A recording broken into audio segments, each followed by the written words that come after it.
is here, who is serving from generations past. And my little brother, who turns 17 next year, is enrolling in the Corps. He'll be Generation Future. So I'm still recovering. He's going into the Corps. My name is Darren Yancy. I am a candidate for Texas Senate, but that's not why we're here today. We're here to discuss and promote liberty and freedom. You know, 234 years ago, God gave grace to our founding fathers to put forth the document of the Constitution as a model for how government should be done. Limited, individual responsibility, and opportunity that has become the beacon known as America. You know, the great thing is they breathe life from the states into the federal government. Now, you talk to the feds today, they don't remember that, but that is how it happened. The states were the originators of life, and today they're the last line of defense. But the great thing about America is we've stood for exceptionalism, individualism, entrepreneurship, and we've also been a shining beacon of what capitalism is. Now here's a great thing. We built a military that's second to none, envied by our allies and feared by our enemies. And yes, ladies and gentlemen, America is still the center of the political universe. Would you agree with me? What happened then? What changed? You see, while we're here to celebrate liberty, we're also here to identify and flush out tyranny. Something happened. I personally think it happened around World War II. We had patriotism running throughout us, and when our government asked us to do something, we saluted and said, how fast could we do it? And the problem was it began to take advantage. We had a new enemy coming within, the Marxists. Now, this enemy did not bear a standard. They did not wear a uniform, but they brought with them a pervasive thought process that was against everything our founding fathers set forth. Why would you get involved in the political process? I'm going to give you my personal experience.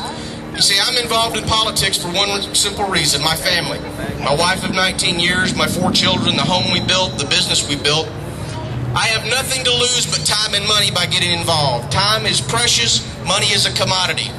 I have everything to lose if I stand by and let the oppressor known as Barack Obama destroy my country. They're going to take my business and strangle it through regulation. They're going to tax me into the poorhouse. They're going to seize my property and chattels, and they're going to try to put my children under the rule of communism. And let me tell you something, friends. While I've got breath in these lungs, blood in these veins, and I can communicate a message, it will not happen on my watch. We've had the enemy from within. We've seen what they've done. I, like you, have heard the cry of my fellow countrymen that have said tyranny, despotism, oppression. And we've heard another cry throughout the halls and homes of America, something we haven't heard in over 234 years, the immortal words of Patrick Henry that said, give me liberty or give me death. You would say that one of our ancestors. And we need to think about those words right now. And that call has been answered. You know, I know that call has been answered because we've revived the spirit of America. Let me tell you what the spirit of America is. You sang the Star-Spangled Banner earlier. You felt something right here, didn't you? That's what binds us as Americans, our kinship. The other thing, to give you an example, the swelling you feel in your chest, and some of us the lump in your throat when you talk about the sacrifice that happened on September 11th in Pennsylvania, New York. That's the spirit of America. It's the same spirit of America that allows me as a simple man to stand here before a whole host of my countrymen and women who are here to celebrate liberty and to defy tyranny. We are a coalition of the conservative who have recognized that God put forth those great powers in our founding fathers, and we are going to take the ideas and principles and reclaim that which we have lost. We're choosing to do it peacefully at the ballot. But let it be known, we recognize that if anyone tries to manipulate, coerce, or intimidate that free will at the ballot box, there will be a swift and sore decision. Am I correct? You know what? Great things are happening now. It started last April 15th with the Tea Parties. They called us teabaggers, racists. We've heard all the slurs. It went into Memorial Day, Independence Day, Labor Day, and guess what? We had a 1 million-person march on Washington, D.C. They can't ignore us anymore because then we took it to the ballot box. We should have had victory in New York 23, but we did have victory in the Virginia governor's race, the New Jersey governor's race, and guess what? For the first time in nearly 50 years, there's a conservative sitting in the Massachusetts Senate. Senate seat.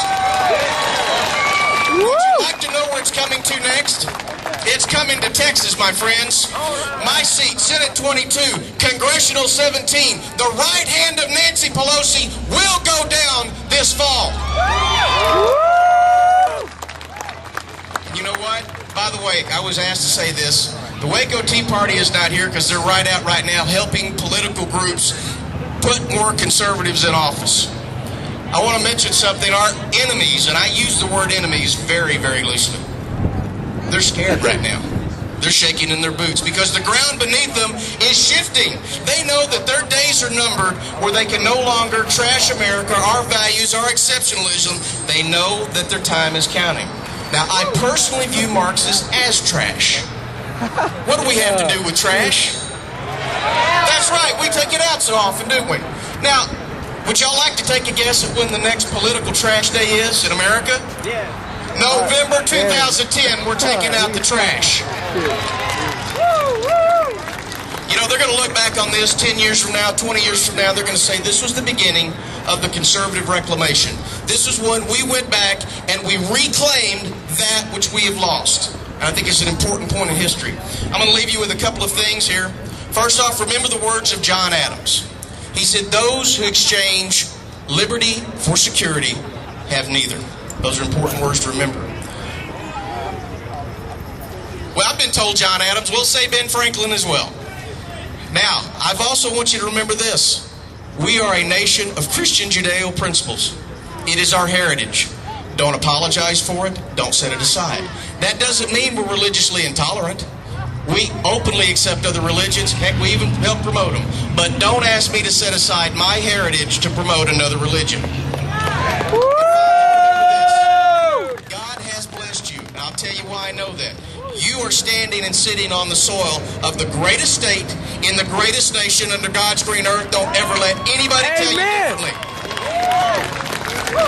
And one final thing, when you run into the naysayers, and you know who the naysayers are, well, I don't like this about Texas, and I don't like this about America. Rather than roll your eyes and engage in an argument, which, by the way, they enjoy, extend your hand. Shake their hand. Now, don't crush it. Just take a grip of it. Look them dead center in the eyeball and say, friend, let me tell you about the freedoms we enjoy today. You have the freedom to come to our state and our country and put down roots and enjoy the American dream. And by that same grace, you have the opportunity to pack your bags and leave if you don't like it. My name is Darren Yancy. I am your Senate candidate for District 22. We're having a nice little meet and greet next week. I know they don't want politics. That's all I'm going to say. Come by and talk with us. Have a great day. Great job. Thank you.